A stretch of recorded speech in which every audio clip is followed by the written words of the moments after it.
to the book called Joshua. Joshua chapter number 10. The book of Joshua.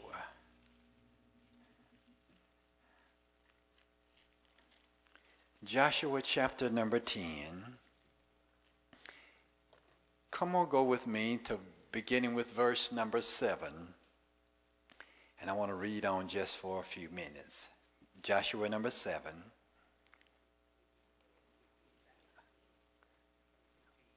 You say 10? Okay, you're keeping up with me. Joshua chapter number 10. Look with me to verse number 7. Joshua chapter number 10, verse number 7, you find these words.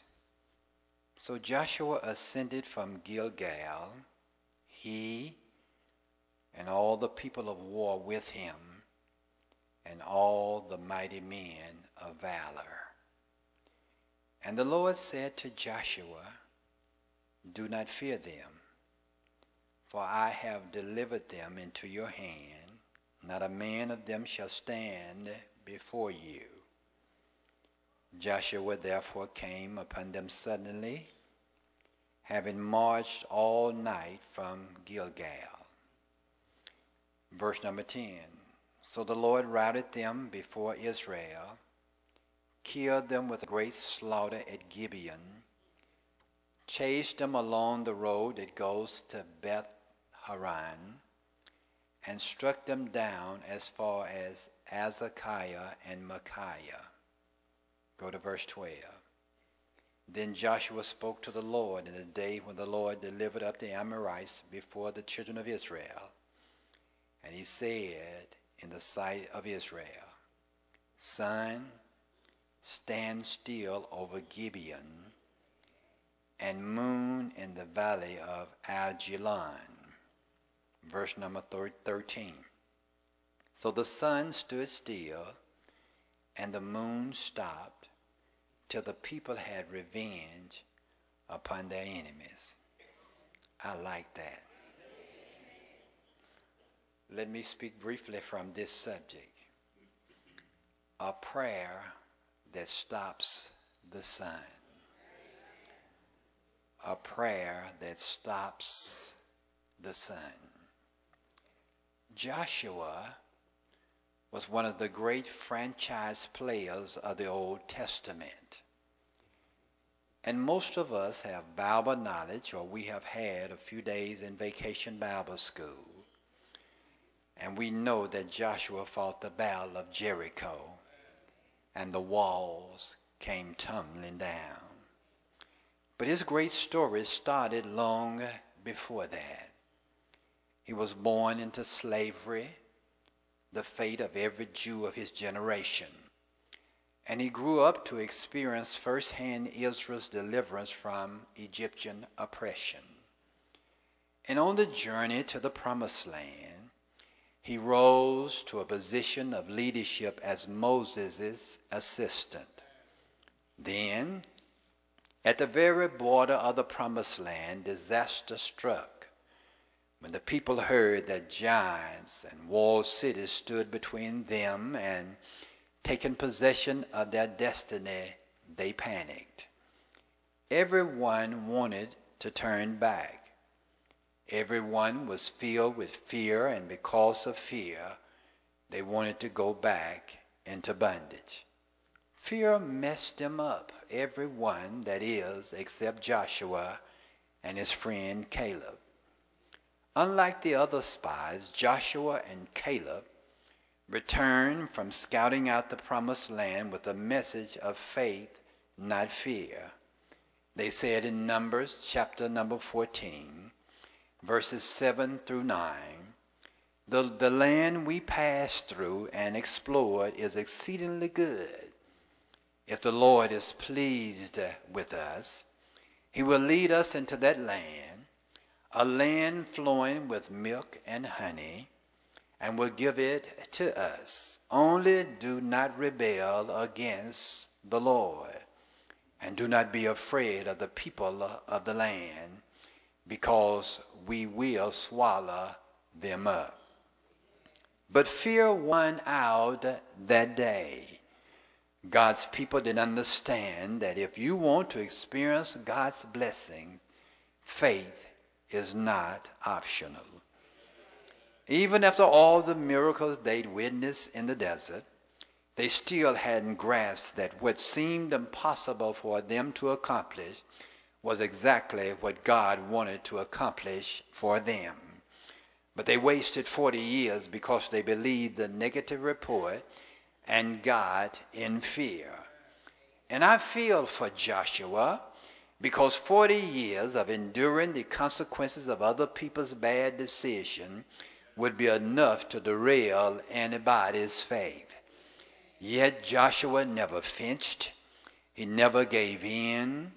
He never lost sight of God's promises. And when Moses died, God chose Joshua to be his successor. And these were big shoes to fill, because most ordinary believers would back down, but Joshua stepped up.